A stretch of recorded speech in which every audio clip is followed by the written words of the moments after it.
right, so I'm going to talk about the second part of Chapter 2, Section 5, rational functions. This type of problem in your homework is going to say to determine any asymptotes, holes, intercepts, and state the domain. So here is the function. We have 2x to the third over x squared plus x minus 12. So the first thing you're going to want to do is factor it, because that denominator is a quadratic that can clearly be factored. So you x plus 4 and x minus 3. And so I'm doing this out of order because I don't necessarily think that the order that it asked in the book for you to give us stuff is in the best way. Because after you factor it, if you cancel factors, that creates a hole in the graph. So might as well answer the question about holes next. Are there any holes? No, I didn't cancel any factors, so I did not create a hole in the graph. So none. And then I went on to asymptotes. So the vertical asymptotes, and I group vertical asymptotes and domain together if you need to answer both of those questions, because they go together. So to find the vertical asymptotes, you take the domain and set it equal to 0. So I take each factor from the domain, from the denominator, and set it equal to 0. So x plus 4 equals 0, gives me x equals negative 4. I take x minus 3 equal to 0, and it gives me x equals 3. So that is the location of two asymptotes. So I have a vertical asymptote at x equals negative 4, and I have another one at x equals 3. So there's two vertical asymptotes. And then that leads me to the domain. Because vertical asymptotes are discontinuities in the graph. They're breaks where you have to stop and then move your pencil to continue on the graph. But the first thing you need to do is look at the original function you were given and think about the domain of each function, the numerator, separate. So that's the cubic function. The parent function, the parent cubic function, its domain is all real numbers. So the numerator has a domain of all real numbers if it was written by itself. And the denominator is quadratic, so x squared, that has a domain of all real numbers if it was written by itself. So the numerator and denominator each have a domain of all real numbers. So that is your starting point in writing your domain of your rational function, is you start with all real numbers, but you have to exclude where those vertical asymptotes are. So all real numbers, but x does not equal negative 4 or 3. This could also be written in inequality notation or interval notation or set builder notation. There's a lot of different ways to write the domain. I went with this one, all real numbers except for the vertical asymptote values. All right. And then we have to get the rest of the asymptotes. So after we do the vertical asymptotes by setting the denominators equal to 0, then I moved on to horizontal asymptotes, or HA. That's when you compare the degrees of the numerator and denominator. So I can look back at my original function that was given. The numerator is a degree 3, so I wrote n equals 3. The denominator is a degree 2, so I wrote d equals 2. And then I compare them. N is greater than d, because n is 3 and d is 2. So n is greater than d. When the degree of the numerator is greater than the degree of the denominator, there is not a horizontal asymptote.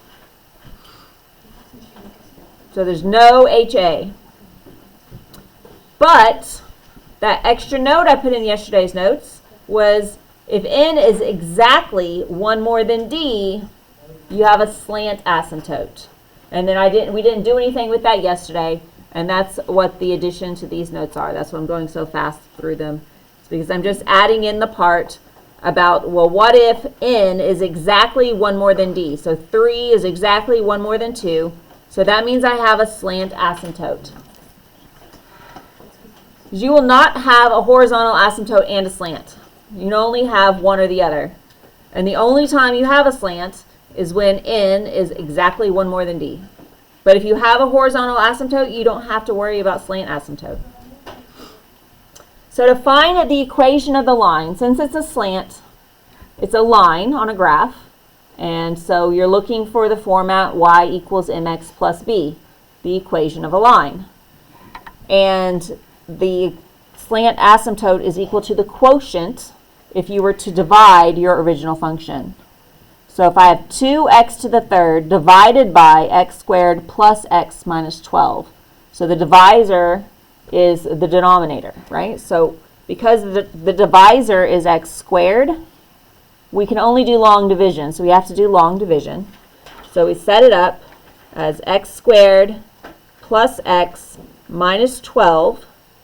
And that is going to divide the numerator, 2x to the third. And when I set it up like that, it looks funny compared to how we've been doing our division problems. So I can fill in zeros for all of the other terms. So 0x squared plus 0x plus 0, so that I have the same format that I'm used to. And the equation of the slant asymptote is the quotient from dividing. So I'm going to go ahead and divide this. X squared times what gives me 2x to the third. Means I need a 2 and another x. So 2x times x squared gives me 2x to the third.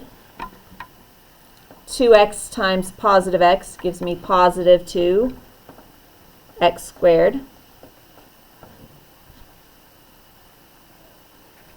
And then 2x times negative 12 gives me negative 24x. Parentheses, subtract. Got here? Yeah, one just comes on. All right, so if we needed, there's no horizontal asymptote because the degree of the numerator was 3, the degree of the denominator is 2. So 3 is exactly 1 more than 2. So that tells me when n is greater than d, there's no horizontal asymptote. But specifically when n is exactly 1 more than d, you have a slant asymptote. And the equation of the slant asymptote is the quotient from doing the division of the original rational function. So the original rational function is 2x to the third divided by x squared plus x minus 12. So I'm doing the long division of that. Yeah, I just put in zeros for placeholders. So then this canceled. 0 minus 2x squared, so negative 2x squared. 0 minus negative 24 means plus 24, and that is an x. I can bring down the other 0. So now I have this. So then x squared times what gives me negative 2x squared? Well, that would be negative 2. And if I was told to divide this problem and that was all of the instructions, I would need to keep going. But I don't really care what the remainder is. I'm looking for something in the format of y equals mx plus b. So if y equals 2x minus 2, that's the format of y equals mx plus b. So I don't have to finish my division. I can just stop. Because I got a value with a term with an x and a term without an x. That's it. So that is the equation of my slant asymptote. Y equals 2x minus 2. If I finish dividing, I would get a remainder, but I don't need it for this purpose. I just need the quotient, and there it is, 2x minus 2. Done. All right, so then back to the instructions. It tells me to find any asymptotes. We got the vertical asymptote. There's no horizontal asymptote. We found the slant asymptote from the quotient of the division. And I also need intercepts. So x-intercepts are when the numerator is equal to 0. So the numerator was 2x to the third. Set it equal to 0 and solve. Divide by 2, so x to the third equals 0. So the x-intercept is at the point 0, 0. Just a side note, because I'm not graphing this problem, so I'm not too concerned about it right now. But it's a M3, so that means I have 3 zeros at 0, 0.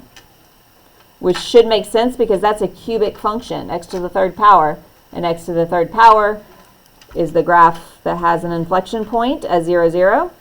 So it kind of all ties together, but this would have an inflection point there also. And then to find the y-intercept, you take the function, make the x 0, plug it, so f of 0, 2 times 0 to the third power over 0 squared plus 0x minus 12, which is 0 divided by negative 12, which is 0. So the y-intercept is also 0, 0.